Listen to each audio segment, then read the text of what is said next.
Thank you for tuning in to the Natty News Daily podcast. This episode is brought to you in part by our sponsor, Core Nutritionals. You can check out corenutritionals.com for all your supplement needs and use code Natty News Daily at checkout to save 20%. Enjoy the episode. All right, guys, welcome back to another episode of the Natty News Daily podcast. It is James and only James. The other guys have some normal day jobs or somewhat normal day jobs. I have some flexibility, so Liz and I are hopping on a call today. So if you are watching on the YouTube, you'll see Liz sitting wherever on the screen. We've got Liz Gangale on the podcast today to talk about women in bodybuilding, her own bodybuilding journey, and really just to kind of introduce her to her following. So, Liz, thank you for taking the time. I appreciate you having on. Yeah, thank you for having me. Yeah, Thanks. absolutely. Yeah, so like I said, I'm just going to turn it right over to you. I know a little bit about you. I think everybody's going to be learning a lot more about you in the future, just based on the physique photos we've seen. So let's start with the basics of who you are, where you're located, where you stand within the different federations, all that fun stuff. Yeah, so I'm based out of Rochester, New York. I lived in Vegas for 11 years, and yeah, I moved back here like 3 years ago. I got started with Ivan's Fitness, which really started me on like the bodybuilding path that I'm on right now. I did gymnastics for 14 years. And yeah, I had like a coach back in the day when I was in high school, and she did a bodybuilding competition, and I just thought it was like super cool. She was like a naturally muscular woman, and so was I, like, growing up, and I hated it. Okay. Um, so yeah, I kind of like admired that about her, and I feel bad. I'm like so nervous right now. Don't be. You've I'm already like brought up so like nervous you've already for no brought up reason. like a couple points that I even want to dive into. So I definitely want to touch on like the image of the muscular woman and like how that affected you and maybe how the sport might be helping other young females to change that like perception in society. I think that's a huge topic that we could dive into. But before we get into like the really deep stuff like that, I'm just curious. You said moved back. So are you originally from Rochester and had moved to Vegas? Is that what I would understand? Yeah. Okay. So at like 14 years old, I moved there, and then at 25, I moved back. Okay. It's just so interesting to like see and hear where everyone's lived within the world because I would imagine Vegas is vastly different than than Rochester. Yeah, no, it definitely is. Yeah. It looks like we got Dan jumping on here. So we will have a co-host today. Dan, welcome. Welcome to the chat. We were just chatting a little bit about Liz's background. So yeah, you moved back to Rochester. You had the coach that kind of maybe spurred your interest in bodybuilding, but it doesn't sound like you started your actual bodybuilding journey until quite recently. So was it always in like the back of your mind that you might want to do that, or it's just something that you saw and maybe respected out of that coach from an early age? So it's definitely like always in the back of my mind. Um, but I think I had to get to like a point where I was like super comfortable with myself and like embrace my body type. Mhm. Because for the longest time, I feel like you see these dainty like model s girls on Instagram, and so that's like the body type I always tried to achieve, Mhm. whether it like meant starving myself or doing endless amounts of cardio. Mhm. And yeah, I think I just got to a point where I was like, you know what, like I'm just gonna embrace what God gave me. Mhm. Um, so people will ask me like, how have you made so much progress in like a year? And I'm like, the picture I started with was when I was eating like 1,000 calories a day. So then give me like the proper nutrition. I'm lifting weights, lifting heavier weights. I think it was just like my natural body type kind of took off. Yeah, and you could even make a statement like in general, the photos, I mean, I've seen the transformation photos. They're incredible. They absolutely are, right? I would imagine, and I don't want to speak for you, but I would imagine that when you were doing all the dieting and starving yourself and all the like the cardio and typical things that we hear from a lot of females trying to fit a perception of normal or desirable, that you still weren't happy and that potentially might be happier now that you've kind of done the opposite of what society would tell you to do, and might even have the look that you were going for, right? You start eating, you start training, and you start actually looking the the level of leanness that you actually want to be. Was that Oh, something that you would agree 100%. with? Yeah. Yeah. I feel like I've like never been more confident, Mhm. which Yeah. is just so funny because like you spend so many years chasing something that like is not going to happen.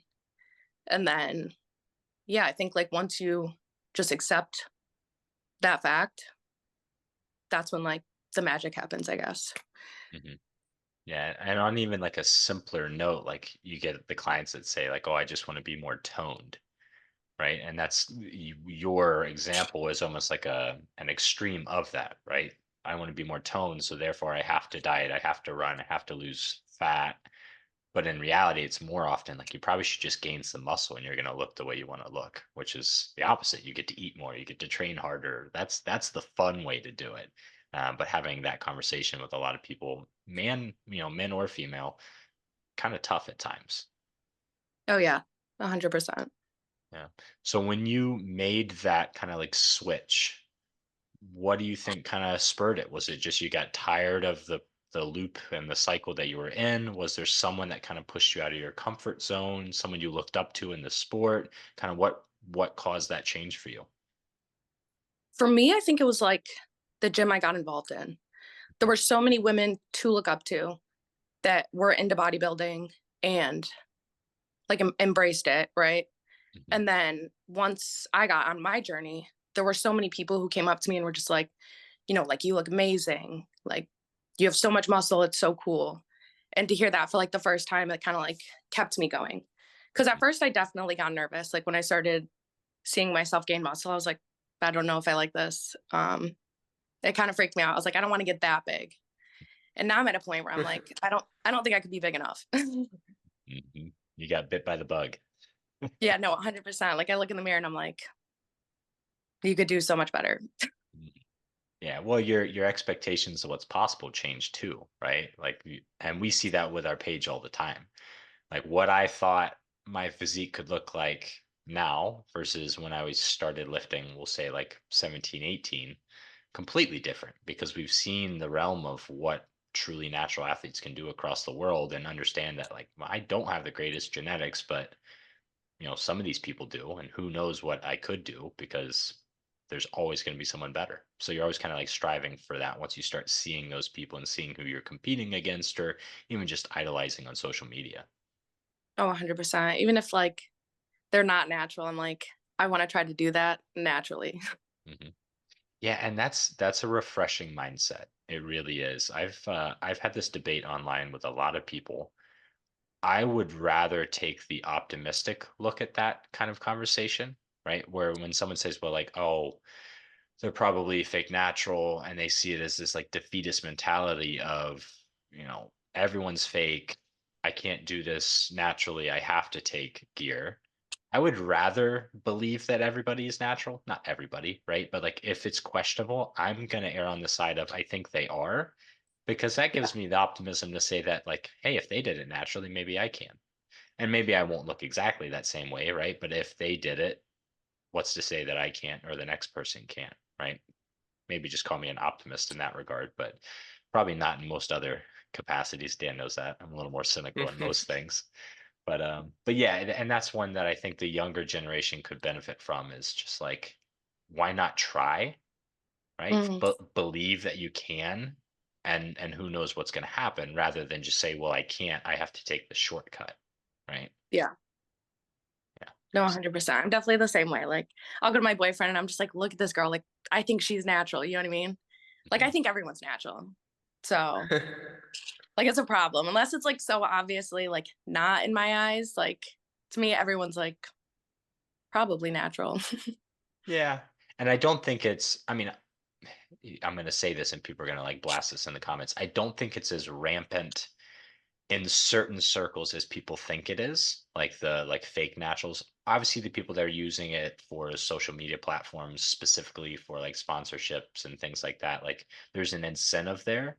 But in the truly like dedicated competitive circles, I personally don't believe it's as prevalent. Dan, I don't know if you would agree with that, but I feel like if you're going to put so much time and effort into like the natural federations, that we all know the payouts aren't there right now, right? So like, why would you lie just for a little bit of more social media clout? I agree with you, James. Yeah. Yeah. And you see it, right? The people that comment on these, like our posts, even, right? Like, oh, they're all fake naturals. You look at the person's profile and they don't compete. But all the competitors are like, oh, this dude's jacked. Awesome. Can't wait to compete against him. And like all the competitors are behind these people for the most part. There's obviously the people that, want to throw shade in general. But yeah, I think like most competitors want to take the mindset that everyone is on the same playing field. Maybe it's just our naivete, but I don't know. There's testing protocols in place too, so I mean, there's I definitely think, that too. yeah, we see like what it takes and like what you can do, or like, you know, like you see your own progress and you're like, what's to say that someone else can't do that, or they just have freak genetics, right? Mhm. Yeah. Oh yeah. There's people with way better genetics than myself. I mean, I'll use Josh Kenyon as an example until the day I die. The kid had like an 8-pack at like 12 years of age, I think, and biceps probably still bigger than mine at that age, right? He wasn't on stuff back then. So yeah, it makes sense that he's massive and crazy looking right now because his starting point was so much better than most people's. So yeah, and he's, you can't even, we'll never know what the top genetic potential is because there's so many people in the world and so many people that don't ever find the sport. And that I think is actually more exciting than it is, you know, a detractor from the sport. But I'll get off my soapbox for a second because this episode's not about me. It is about you, Liz. So let's reel it back in for a bit. So you found Ivan's Fitness. You're training out of Rochester. Let's talk competitive background a little bit. So when did you first compete? How did that season go? And where are we at right now? So I've only done one show. Um, I did the New York State Natural back in November. Um, and then yeah, I just went into an improvement season, and now I've started prep. I've done it for like 2 weeks now, and I am hopefully getting ready for the Yorton and Mr. America. Nice. Nice. And I'm so that'll glad. be my season. I'm excited to hear Mr. America's on the platform there. So New York State Natural for those most listeners have probably heard us talk about it because I've done that show multiple times. Leroy takes athletes to that show. It's a well-run show in Syracuse. That's specifically the fall show. There is the OCB Uprising, which is the same promoter, same venue, pretty much same show in the Yes, spring. stage and lighting is really good there. Yeah, very good quality show. And honestly, for this region, one of the better shows for females to show up to. Every show kind of has their divisions that are good and strong based on location and promoters and all that stuff. I've seen a lot of good females compete at that show, though. And you didn't mention it, but you did go pro there, correct? In the physique category? Yeah, I just got super lucky that there were, you know, myself and two other girls in women's physique, because if not, I'm sure this season would be like a lot different, right? Like, Yeah. because I wanted to take some time for like the off season. I didn't want to just like jump competition to competition. I was like pretty tired after that last prep. So I probably would have tried to qualify for Yorin like the following year. Mhm. Yeah, when you say lucky, talk on that a little bit. Why do you feel like you were lucky? I don't feel that like women's physique is a very popular category. Um, like when I started training for a show, I was originally going to go into figure. And so my coach mentioned physique, and I was like, I don't know if I want to do that. Like I Googled women's physique, and, you know, like super muscular women came up. And like I said at the time, like I was afraid of getting too big. And it just freaked me out. And then it got closer, and I was like, I don't have to wear heels for that category. Like that sounds amazing. It just felt like more me Mhm. than figure did. So the fact that there were two other girls there was definitely, I feel like, luck. Yeah. Yeah, and to kind of like dive into that more, it's a numbers game, unfortunately, trying to qualify, right? Where a lot of the time with the women, and I'm thinking I have a client right now that we've already had this conversation. Like you have to be either lucky or select very specific shows to find the right number of competitors to actually be eligible for a pro card, right? Like you could have a pro worthy physique, which you obviously did and do, and just not have enough people show up. So you have to keep competing and competing and competing until enough women show up. And who knows when that could be, right? So yeah, you won it deservedly so. Thank And you. now, yeah. And now Yorton Cup and Mr. A. So those are two big challenges, right? How do With you, Mr. America, which category do you intend to do then? Because they don't have women's physique. Oh, bodybuilding for sure. Bodybuilding. I thought Yeah. that was the answer. Yeah, no, Awesome. I'm super excited. I just want to like dabble in another, category. I think it'll be cool. Mhm. Well, and there's a lot of similarities between women's physique and women's bodybuilding for sure. That's the one that I would have hoped you would do as well. Yeah. The women's categories I think are actually much more clearly defined than the men, where like a strong figure competitor to me, like I think of like Shannon or I think of Ryan, it's just like the just huge width to them, Hmm. where sometimes like the physique and the bodybuilding competitors just a little bit more on the like smaller stature size, but just absolutely shredded, right? Hmm. On the men though, classic physique versus bodybuilding, there's a lot of overlap for sure. And even in physique, right? Like if you hide your legs, you could have good legs in men's physique and still, hide them and do well in men's physique. So yeah, I'm excited to see that. So that is Dan, you probably know the numbers because we're both going to be there. How many weeks out are you then? For Yorton, I am 15. And then I believe Mr. A is like I 3 weeks 18. after. Yeah, so Let's say 18. 18. I think I'm 18 weeks out. Yeah, from Mr. A. Yeah. Okay. So 15 and 18 weeks out. What was prior stage weight? What's the expectation for stage weight now? How much do you have to lose? Let's get the nitty gritty. Okay, so my ending weight for the growing season was 128. And then I don't know where I'm going to get down to. I don't really like focus on all of that. Like whatever my coaches tell me to do, when they're happy, like I'm happy. Mhm. I have like complete trust in them, which is like super nice. It makes me think less about all the small details. But last time I got down to 109 a couple days before stage. So I'm hoping like I'd be a little bit heavier, but at the same time, I think we're trying to come in a little more lean. So it might be right around the same number. Okay. It's like 20-ish pounds and 15 to 20-ish weeks. So yeah, very doable, right? It's not like you're trying to drop 30, 40 pounds. So that's always makes things a Yeah. little bit easier. How what's the general philosophy with your training, nutrition, all that kind of stuff? Why don't we break that down a little bit just so people can kind of like dive into the journey with you? I mean, right now, I'm just doing like 20 minutes of cardio a day. I train for about an hour a day, nothing too crazy. And then I think it just depends on like where I'm at. Cause right now I'm like uploading pictures weekly, recording my weight weekly. And so my coaches just kind of like make decisions from there. Mhm. But I'm down 400 calories now. And honestly, it's like not that bad. So, Okay. Yeah. So just the initial drop, right? Because you're only a couple weeks into prep, nothing major there. When you say you're training 7 days a week, is that what I'm to gather oh from no, that? Okay. I do 6 days a week and then cardio 7 right now. Okay. So a little bit more like higher frequency of training. What's the split look like? So my split's kind of crazy right now. Like today I had hamstrings, back, and biceps. Mhm. Um, but yeah, it kind of changes, I think, like every 3 or 4 weeks. I Mhm. can like pull up my app. I honestly don't. Yeah, no, I'm no, not this even sure. yeah, Uh, sure, if you want to. And so that'd be like a posterior chain day, which is something that Leroy and I have utilized throughout my different training phases. And I actually quite like, just because obviously the back's going to be a little bit fatigued if you're doing heavy hinges and stuff anyway. So you may as well almost double up on that. yeah. Yeah. So Monday was chest, shoulders, triceps. Tuesdays, back, biceps, and traps. Wednesday, quad and abs. Thursday, shoulders, chest, triceps. Then back, hamstrings, biceps. And then tomorrow I have shoulders, triceps, and abs. Okay. All right. So a little bit of a hybrid. I like it.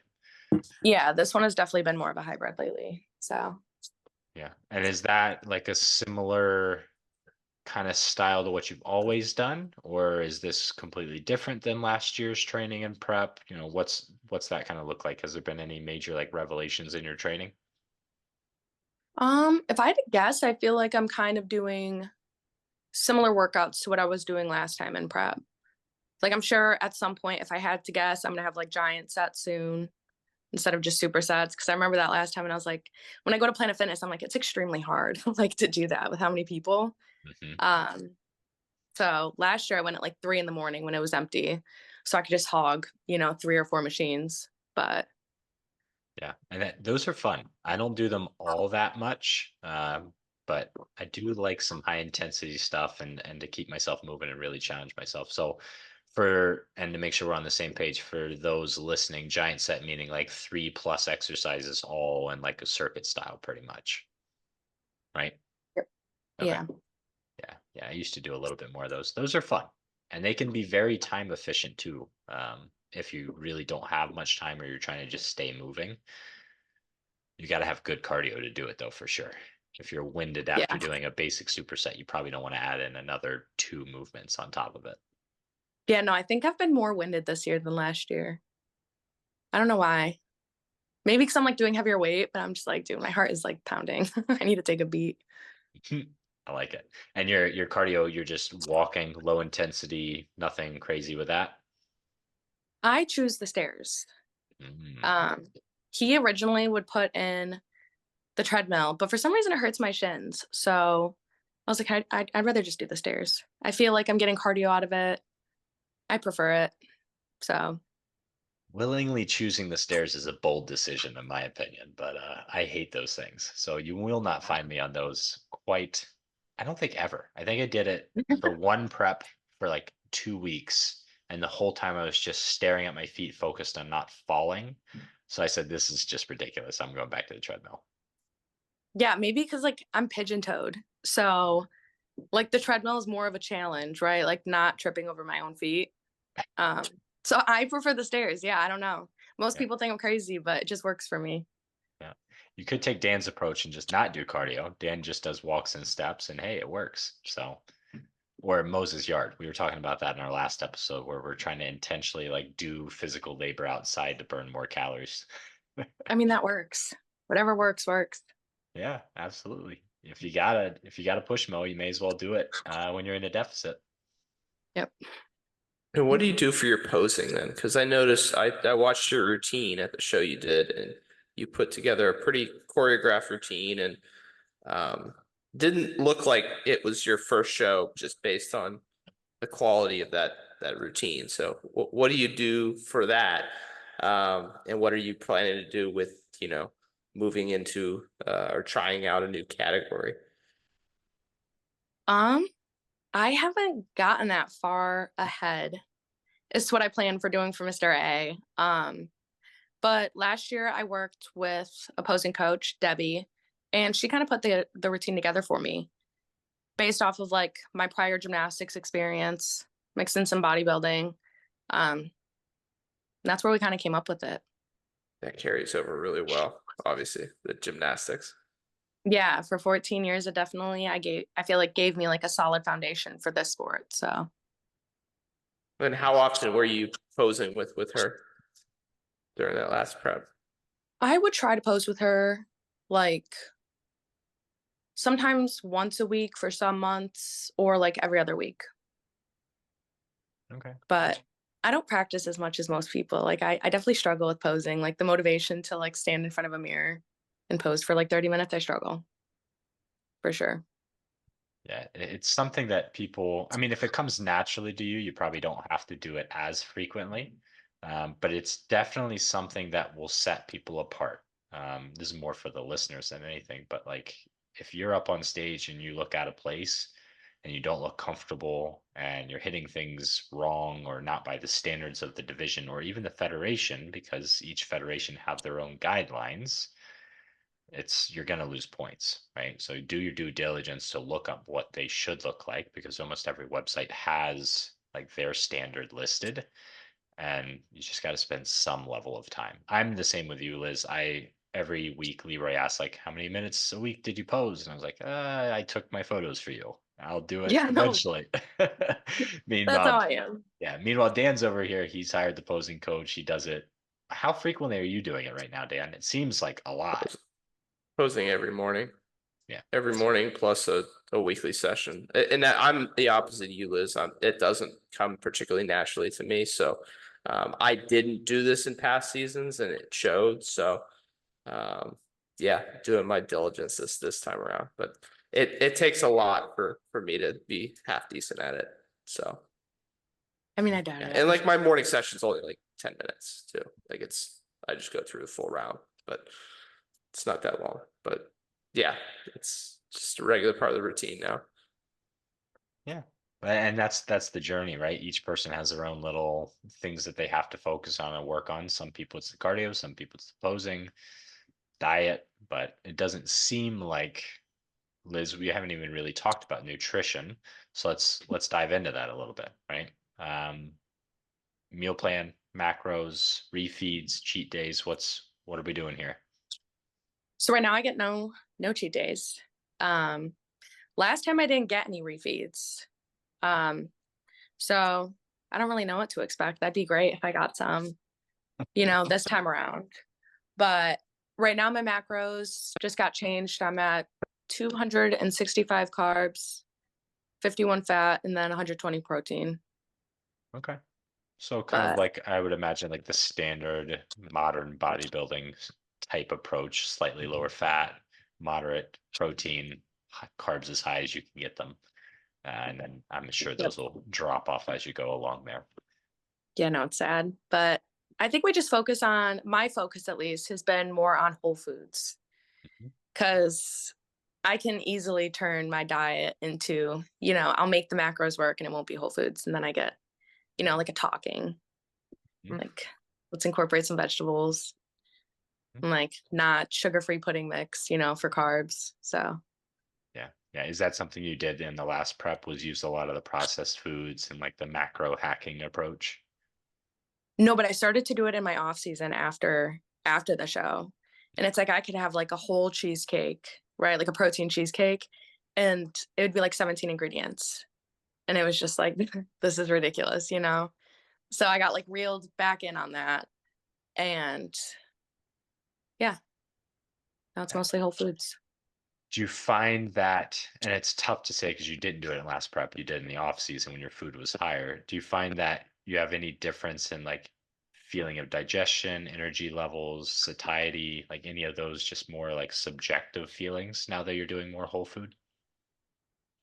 I feel like I definitely had more energy, and I feel like maybe I'm crazy, I don't know, but I feel like I was getting better gains, when I started doing whole foods. I feel like I was putting on more muscle, which kind of makes sense because I feel like carbs coming from like potatoes and all that is better than, these fake low calorie items. Again, we'll have people in the comments section saying a calorie is a calorie, but I think Dan and I would both agree that, we eat some processed foods, but relying, if not for anything else, on the whole foods for the micronutrient profile for long-term health, right? Because a lot of the processed foods don't have that. Dan's a big proponent of like salmon pretty regularly for, for the benefits of those fatty acids, and, getting iron in from vegetables and all these other things that you would just miss out on.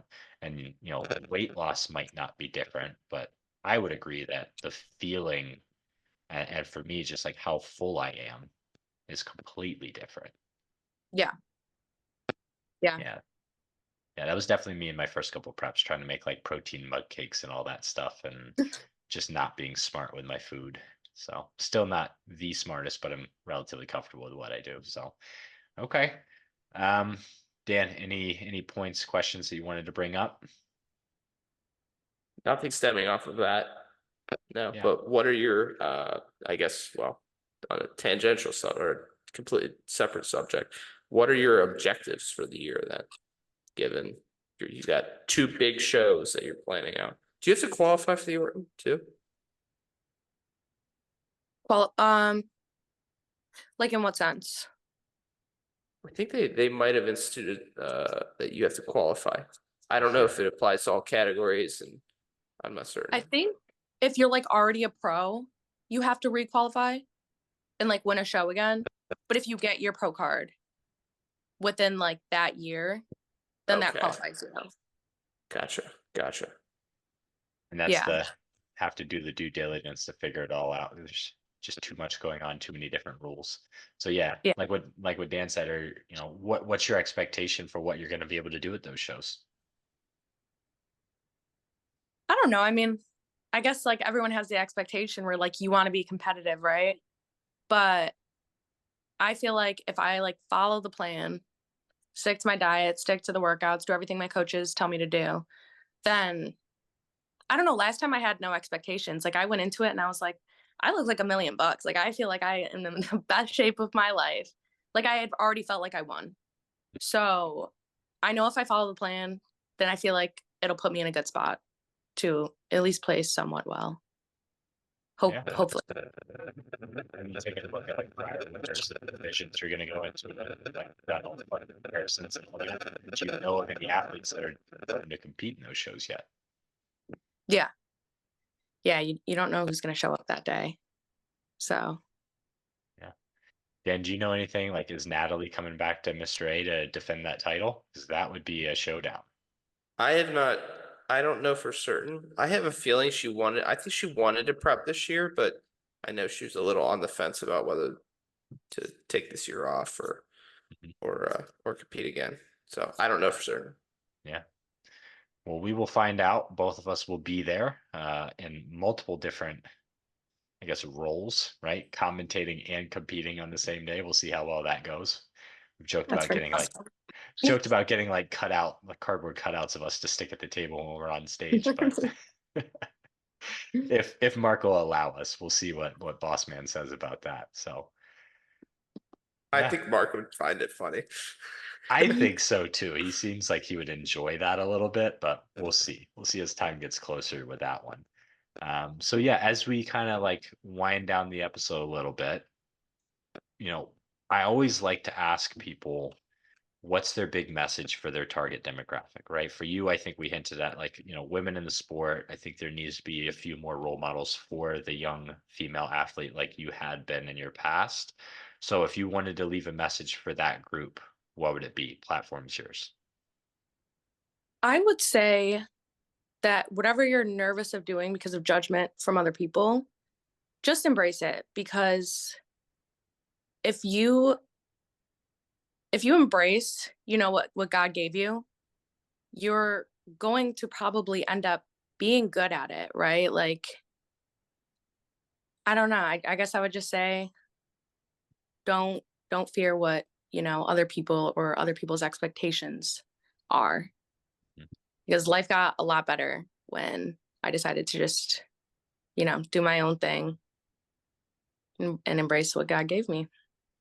Yeah, I like it. I like it. I think a lot of people will appreciate that as well, right? So if people want to follow your prep this year, if they want to follow along, learn more about you, where can they find you? What socials, all the contacts. Yeah, so Instagram, Lift with Lizard. So Lift W Lizard. Okay. All right, Yep. and we will be certainly, showcasing some of the physique photos as they come across our desks. Like I said in the beginning, I think you're going to be one to watch this year for sure. And the women's divisions plural, right? Depending on where you want to compete, I think you could do well in both physique and bodybuilding. And time will tell. Thank you. I appreciate it. Yeah, absolutely. So, guys, if you followed along with us this long, we appreciate it. If you're not already following and subscribed, please do so. Instagram, Natty News Daily, YouTube. Obviously, if you're listening on YouTube, you found us that way anyway. Like, subscribe, comment, share, all the fun stuff to help us grow the platform and that way grow the sport. So we appreciate you guys, and we'll see you in the next one.